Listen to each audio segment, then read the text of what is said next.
67वां सर्ग। श्री राम के द्वारा धनुर्भंग तथा राजा जनक का विश्वामित्र की आज्ञा से राजा दशरथ को बुलाने के लिए मंत्रियों को भेजना। जनक की यह बात सुनकर महामुनि विश्वामित्र बोले, राजन, आप श्री राम को अपना धनुष दिखाइए।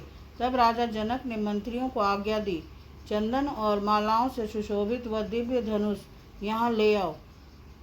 राजा जनक की आज्ञा पाकर वे अमित तेजस्वी मंत्री नगर में गए और उस धनुष को आगे करके पुरी से बाहर निकले। वह धनुष 8 पहियों वाली लोहे की बहुत बड़ी संदूक में रखा था। उसे मोटे ताजे 5000 महामनस्वी वीर किसी तरह ठेल कर वहां तक ला सके। लोहे की वह संदूक जिसमें धनुष रखा गया था लाकर उन मंत्रियों ने देवोपम राजा जनक से कहा, राजन, मिथिलापते राजेंद्र, यह समस्त राजाओं द्वारा सम्मानित श्रेष्ठ धनुष है। यदि आप इन दोनों राजकुमारों को दिखाना चाहते हैं तो दिखाइए। उनकी बात सुनकर राजा जनक ने हाथ जोड़कर महात्मा विश्वामित्र तथा दोनों भाई श्री राम और लक्ष्मण से कहा, ब्राह्मण, यही वह श्रेष्ठ धनुष है जिसका जनक वंशी नरेशों ने सदा पूजन किया है तथा जो इसे उठाने में समर्थ न हो सके उन महापराक्रमी नरेशों ने भी इसका पूर्व काल में सम्मान किया है। इसे समस्त देवता, असुर, राक्षस, गंधर्व, बड़े बड़े यक्ष, किन्नर और महानाग भी नहीं चढ़ा सके हैं। फिर इस धनुष को खींचने, चढ़ाने, इस पर बाण संधान करने, इसकी प्रत्यंचा पर टंकार देने तथा इसे उठाकर इधर उधर हिलाने में मनुष्यों की कहाँ शक्ति है। मुनि प्रवर, यह श्रेष्ठ धनुष यहाँ लाया गया है। महाभाग, आप इसे इन दोनों राजकुमारों को दिखाइए। श्री राम सहित विश्वामित्र ने जनक का वह कथन सुनकर रघुनंदन से कहा, वत्स राम, इस धनुष को देखो।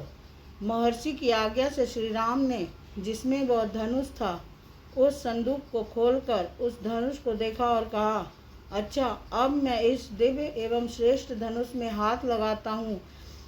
मैं इसे उठाने और चढ़ाने का भी प्रयत्न करूँगा। तब राजा और मुनि ने एक स्वर से कहा, हाँ, ऐसा ही करो। मुनि की आज्ञा से रघुकुल नंदन धर्मात्मा श्री राम ने उस धनुष को बीच से पकड़कर लीला पूर्वक उठा लिया और खेल सा करते हुए उस पर प्रत्यंचा चढ़ा दी।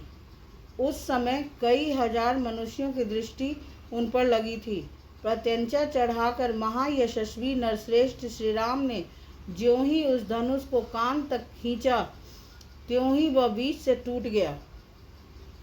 टूटते समय उसके वज्रपात के समान बड़ी भारी आवाज हुई।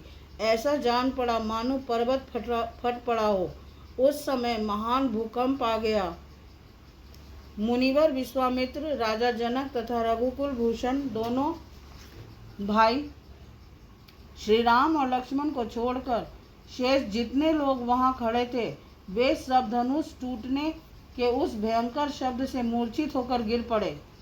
थोड़ी देर में जब सबको चेत हुआ तब निर्भय हुए राजा जनक ने, जो बोलने में कुशल और वाक्य के मर्म को समझने वाले थे, हाथ जोड़कर मुनिवर विश्वामित्र से कहा, भगवान, मैंने दशरथ नंदन श्री राम का पराक्रम आज अपनी आंखों से देख लिया। महादेव जी के धनुष को चढ़ाना यह अत्यंत अद्भुत, अचिंत्य और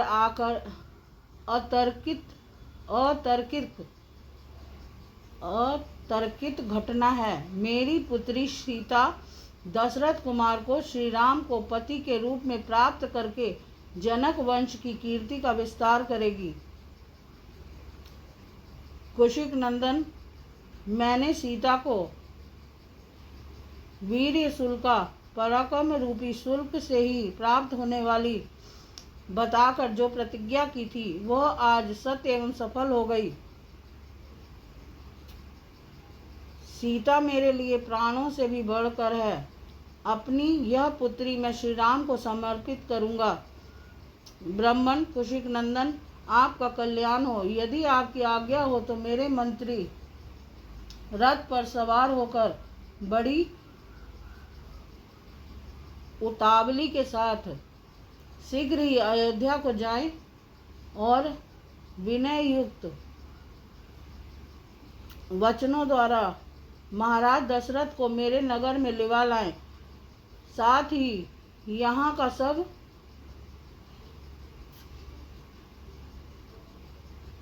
समाचार बताकर यह निवेदन करें कि जिसके लिए पराक्रम का ही शुल्क नियत रखा गया था, उस जनक कुमारी सीता का विवाह श्री रामचंद्र जी के साथ होने जा रहा है। वे लोग महाराज दशरथ से यह भी कह दें कि आपके दोनों पुत्र श्री राम और लक्ष्मण विश्वामित्र के द्वारा सुरक्षित हो मिथिला में पहुंच गए हैं। इस प्रकार प्रीति युक्त हुए राजा दशरथ को ये शीघ्रगामी सचिव जल्दी यहाँ बुला लावें। विश्वामित्र ने तथास्तु कहकर राजा की बात का समर्थन किया। तब धर्मात्मा राजा जनक ने अपनी आज्ञा का पालन करने वाले मंत्रियों को समझा बुझाकर यहाँ का ठीक ठीक समाचार महाराज दशरथ को बताने और उन्हें मिथिलापुरी में ले आने के लिए भेज दिया। इस प्रकार श्री वाल्मीकि निर्मित आदि रामायण आदि काव्य के बालकांड में 67वां सर्ग पूरा हुआ। बोल सियापति रामचंद्र की जय।